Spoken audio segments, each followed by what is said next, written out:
depois. Meu feliz Dia dos Pais a todos os pais presentes. Que Deus possa estar abençoando ricamente, né, a vida de cada pai que está aqui.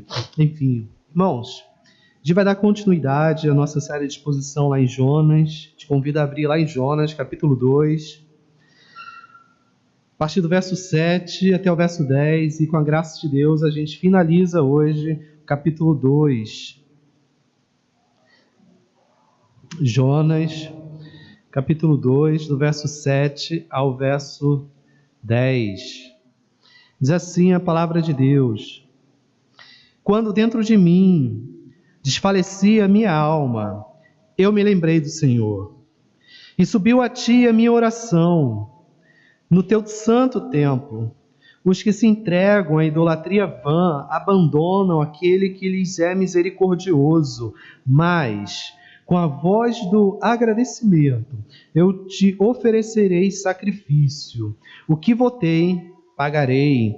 Ao Senhor pertence a salvação. Falou, pois, o Senhor ao peixe, e este vomitou a Jonas na terra.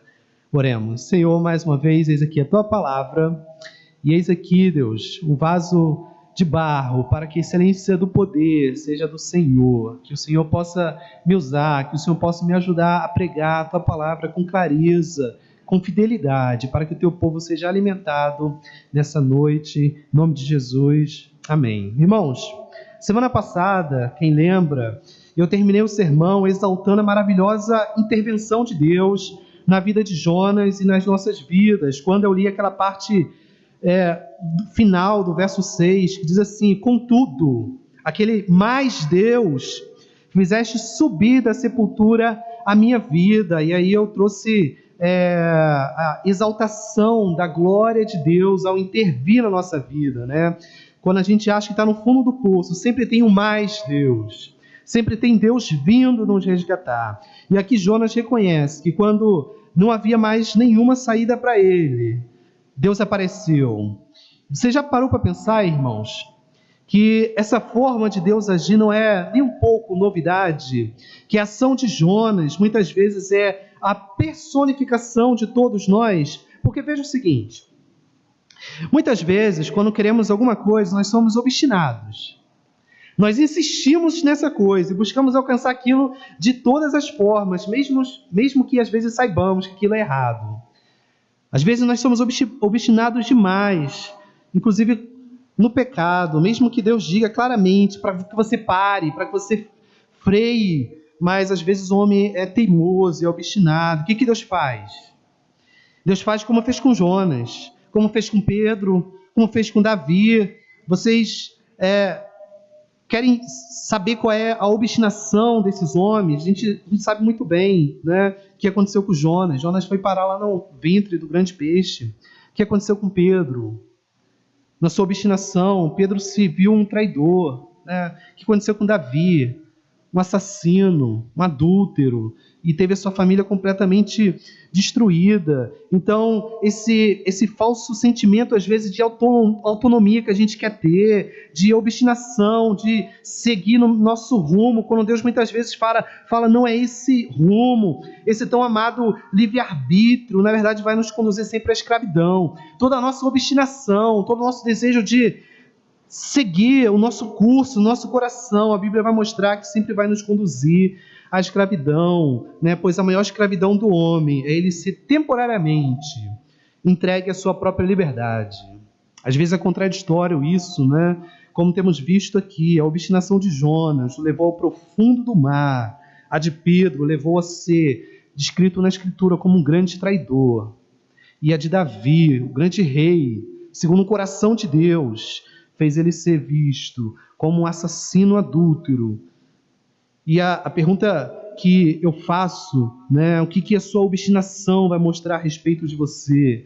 Né, e eu falei de manhã aqui e torno a repetir, a frase mais sábia, né, que um homem pode declarar diante de Deus é a seguinte: Senhor, torna-me teu escravo, e então serei livre Diz um certo teólogo: Senhor, torna-me teu escravo, não me deixe na minha obstinação, não me deixe seguir o curso do meu coração, porque ele é completamente enganoso. E algumas pessoas falsamente falam assim: Deus conhece o meu coração. De fato, conhece, mas seu coração é enganoso. Às vezes a gente fala com a pretensão de que lá no fundo tem alguma coisa boa, lá no fundo meu coração tem algum sentimento bom, de acordo com aquilo que eu faço, quando na verdade você está se autodeclarando pecador. Quando você fala, Deus conhece seu coração, de fato conhece. Que vergonha se deveria sentir disso.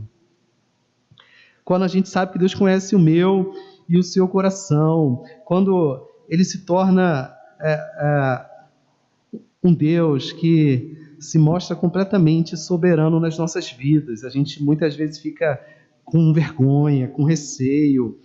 Então, quando a gente de fato, de verdade, se diz cristão, a gente está dizendo para Deus: Deus, eu me coloco à disposição para servir ao Senhor, para ser teu escravo, para ser seu servo, porque eu entendi que se o Senhor pagou um preço, se o Senhor me comprou, quem sou eu para dizer que eu vou me comprar de volta? Como é que eu vou ousar pegar minha vida e viver da minha forma? Isso é um ultraje contra o Senhor, é dizer que o Senhor comprou uma coisa e depois a gente vai e pega aquela coisa e vive da nossa forma. Se Deus comprou a sua vida, como é que você está vivendo? Se Deus de fato te comprou, se você é um cristão, como é que você ousa dizer: eu vivo do meu jeito, da minha forma? É uma autodeclaração de que não foi comprado. Então, irmãos, no caso de Jonas chegou ao limite. Praticamente ele disse: eu desisto, cheguei ao meu limite, não aguento mais, toma minha vida. E essa deve ser a nossa declaração. E faça dela, Senhor, o que o Senhor quiser.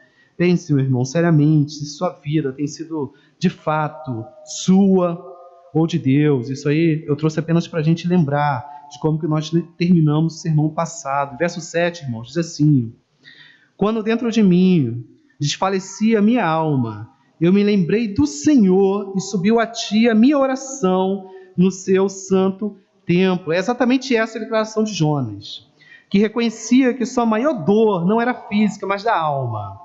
Por isso ele disse: quando dentro de mim desfalecia a minha alma, isto é, quando eu sentia que estava morrendo por dentro, aí ele chega e diz: eu me lembrei do Senhor.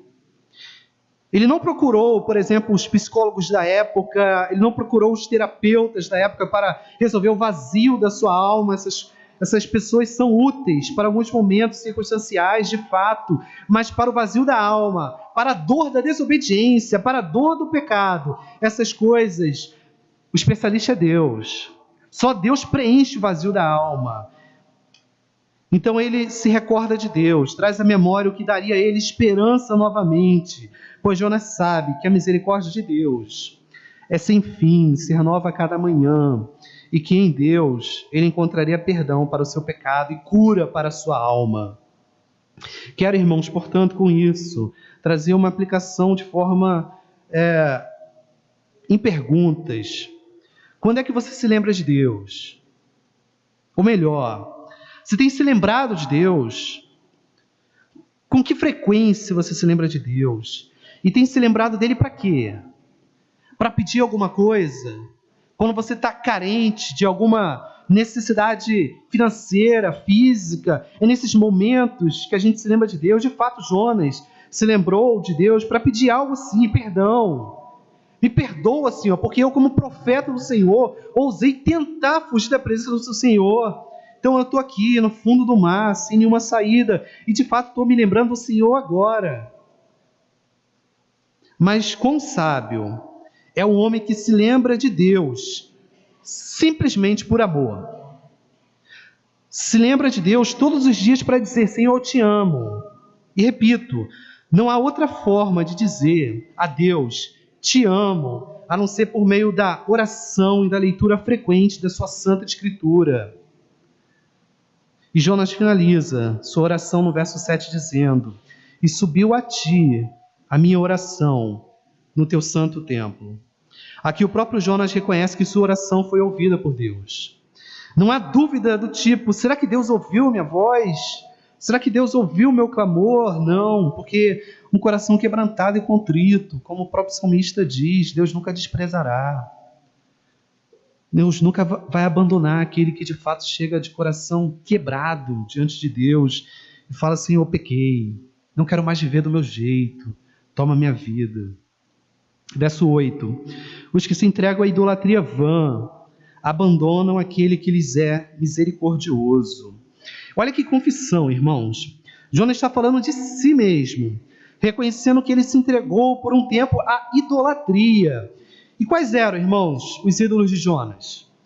Entre outras coisas, nós temos visto aqui o seu nacionalismo exacerbado. Ele achava que a salvação era para o judeu, ele não queria pregar a outros povos, sua ideologia patriótica, por isso que ele não queria pregar aos ninivitas, sua reputação, afinal, o que vão pensar de mim? Ninguém nunca pregou aos gentios, aos outros povos antes, todos os profetas que vieram antes de mim sempre pregaram aos judeus. O que vão pensar de mim? O que vão falar de mim? Então Jonas se preocupava com sua reputação, Jonas tinha os seus ídolos. E veja uma coisa importante: às vezes a gente acha que idolatria é coisa de católico, coisa de gente que se prostra diante de imagem física, é o ledo do engano. Porque o nosso coração, irmãos, é uma fábrica de ídolos. Muitas vezes idolatramos algo sem saber. Às vezes pode ser até a nossa própria reputação, que é um dos ídolos de Jonas. Aquele desejo de manter uma boa reputação perante a sociedade. E geralmente a melhor forma de se manter uma boa reputação é aprovando os pecados dos outros. Pois não posso parecer aos outros ofensivo, retrógrado, ultrapassado, tenho que fazer parte da turma, andar junto e misturado na escola, na faculdade, no trabalho. Mas esse é alguém que pensa assim, nunca poderá dizer com propriedade e verdade aquilo que o apóstolo Paulo proclamou publicamente em Romanos: eu não me envergonho do Evangelho, pois é o poder de Deus para a salvação de todo aquele que nele crê. Eu não me envergonho do Evangelho, pois é o poder de Deus para a salvação de todo aquele que nele crê. E você? Será que seu ídolo é a sua reputação? Qual é o seu ídolo? Será que tem sido como Jonas? Tem se negado a falar do Evangelho a pecadores? Ou tem se negado a falar de Cristo? Se negado a evangelizar? Nós temos que olhar para a nossa vida e ver qual tem sido nossos ídolos, porque veja a importância disso, irmãos. O salmista, no Salmo 115, versos 5 a 8, diz assim, a respeito dos ídolos: tem boca e não falam, tem olhos e não veem, tem ouvidos e não ouvem, tem nariz e não cheiram, suas mãos não apalpam, seus pés não andam, som nenhum lhes sai da garganta. Agora presta atenção. Tornem-se semelhantes a eles os que fazem e quantos neles confiam. Ou seja, um ídolo é algo que não tem vida, é impotente, mas o idólatra também. Pois veja o que o salmista diz no final: tornem-se semelhantes a eles os que eles fazem e quantos neles confiam. Em outras palavras, o idólatra sempre vai ser semelhante ao seu ídolo. Tem boca, mas não fala. Tem olhos, mas não veem. Está morto, está sem vida. Sabe, irmãos, aquilo que a gente chama de frieza espiritual, de letargia espiritual, de falta de desejo de Deus, talvez aí esteja a resposta para tua frieza, para tua falta de desejo por Deus: idolatria. A pessoa está completamente sem vida, igual ao seu ídolo, conforme o salmista declara aqui. Aqueles que adoram ídolos se tornam como eles, tem boca, mas não fala, está completamente morto, está vazio, está sem vida. Olhe para a sua vida, irmãos, identifique se há em ti alguma frieza espiritual, alguma falta de desejo por Deus, alguma letargia, algum desânimo espiritual. E se encontrar, pode procurar mais, vasculhar mais, que você vai encontrar ídolos lá dentro. E quando achar, mate-o, ou ele vai te matar, vai te deixar morto, vai te deixar frio, vai te deixar sem vontade de Deus. Jonas termina no verso 8, dizendo que aquele que abraça a idolatria abandona aquele que lhes é misericordioso. Isso porque não dá para servir a dois senhores ao mesmo tempo. Aquele que tem um ídolo e o ama, não tem Deus. Verso 9 diz assim: mas, com a voz do agradecimento, eu te oferecerei sacrifício. O que votei pagarei. Ao Senhor pertence a salvação. Aqui é o retorno de Jonas, tal como o filho pródigo, que ficou longe durante um tempo, viu que toda sua comida longe de Deus é lixo. Jonas volta com gratidão, não com murmuração. Jonas volta com promessa de oferta de sacrifícios. Ou seja, ele se lembra do tempo, da época em que, juntamente com o povo, oferecia sacrifícios ao Senhor, como um apontamento para o sacrifício de Cristo que viria depois. Então isso indica adoração, desejo de reconciliação com Deus. Jonas volta prometendo um pagamento de votos, como diz aqui no texto, isso é, ele não quer mais quebrar sua palavra. Ele era um profeta, ele tinha quebrado sua palavra, ele tinha que profetizar, ele tinha que falar, fazer aquilo que Deus mandou. Ele tinha sido chamado para pregar e ele negou isso. Mas agora ele está disposto a voltar e falar: Senhor, eu quero pregar, eu vou pregar a tua palavra, eu vou cumprir os meus votos, eu vou cumprir o meu chamado, vou cumprir aquilo que o Senhor me chamou para fazer. E aí no final do verso 9, que talvez é o verso mais conhecido do livro de Jonas, ele encerra dizendo: ao Senhor pertence a salvação. Ao Senhor.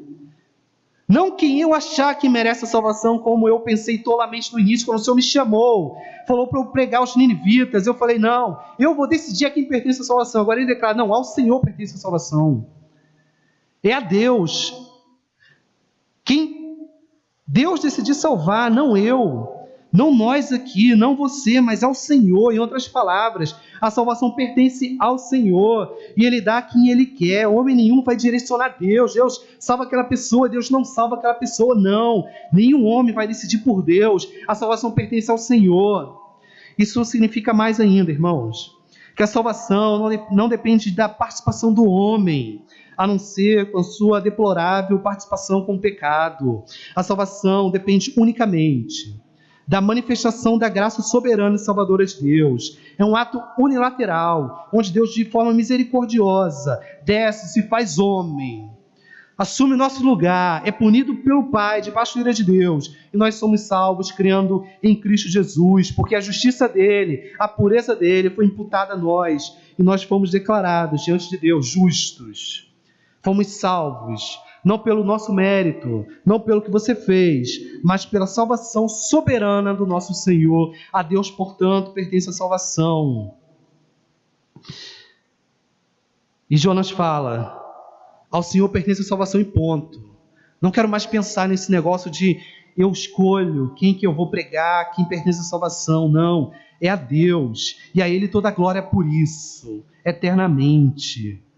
Finalmente, no verso 10, ele finaliza dizendo: falou, pois, o Senhor ao peixe, e este vomitou a Jonas na terra.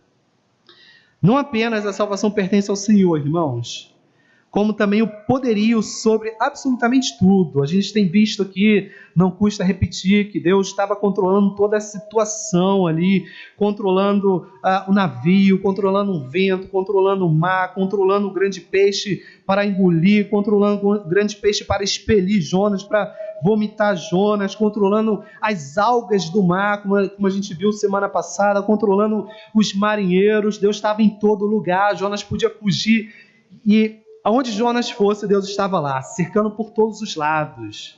E Jonas via que não conseguiria fugir, em hipótese alguma, da presença de Deus.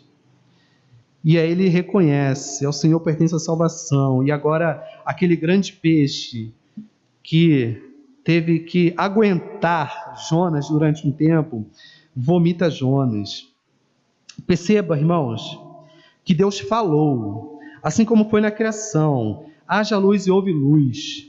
Deus apenas disse ao peixe e ele obedeceu. Lembremos de uma coisa importante: Os marinheiros se livraram de Jonas como se ele fosse uma maldição para o navio, como uma carga perigosa, como alguém perigoso. A gente viu aqui que um cristão em desobediência é um cristão perigoso, porque ele faz não só mal a si mesmo, mas aqueles que estão à sua volta. Então, Jonas era perigoso naquele navio, ele foi lançado como uma carga perigosa. Agora chegou a vez do grande peixe também finalmente se livrar de Jonas, porque não deveria ser nada bom para aquele grande peixe suportar, ter na sua barriga um homem desobediente. E aí a Escritura coloca um verbo muito interessante: ele não expeliu, ele vomitou.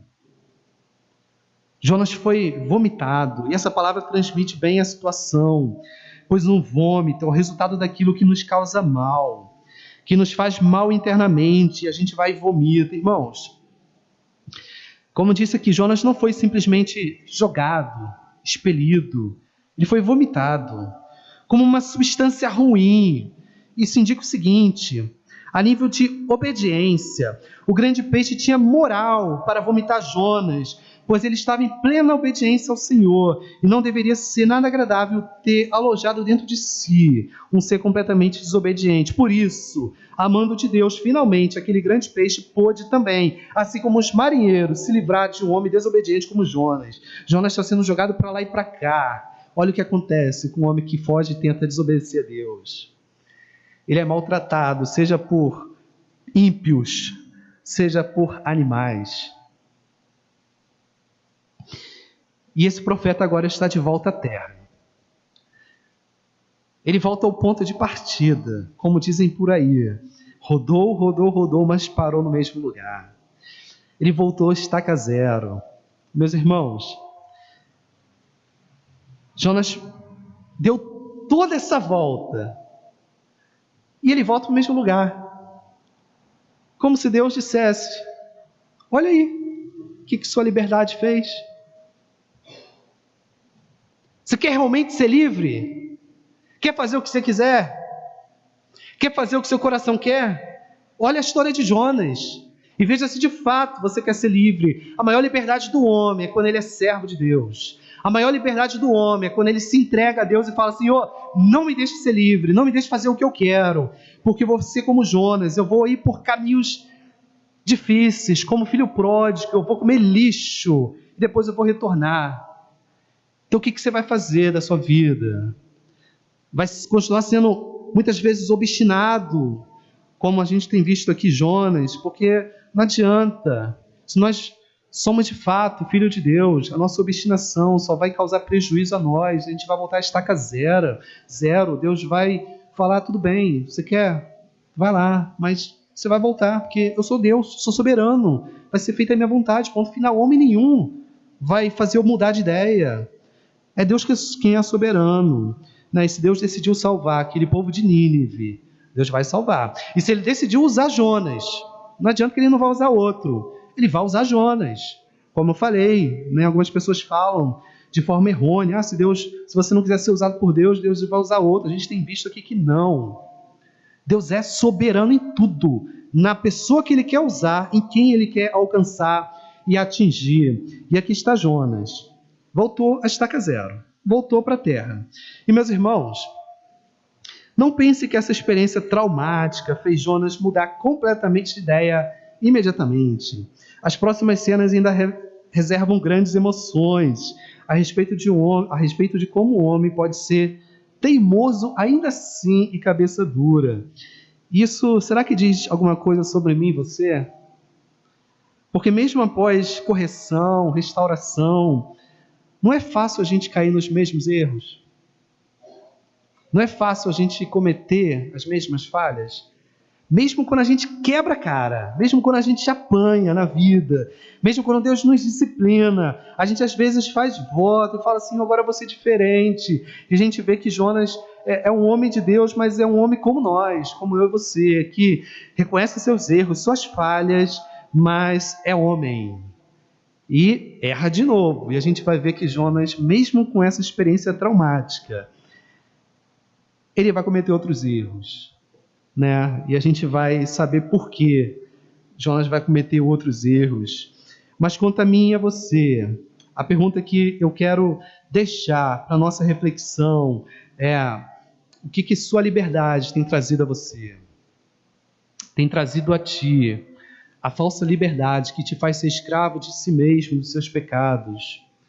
Ou tem levado você a reconhecer que você é um servo de Deus, é um escravo de Deus, escravo voluntário, não um escravo como os ímpios são escravos de Satanás e está o tempo todo apanhando e fazendo aquilo que é ruim? Não, é um tipo de escravidão onde a gente, ao ser livre, diz: eu não quero ser abandonado pelo Senhor, torna-me teu escravo e serei livre, serei teu servo.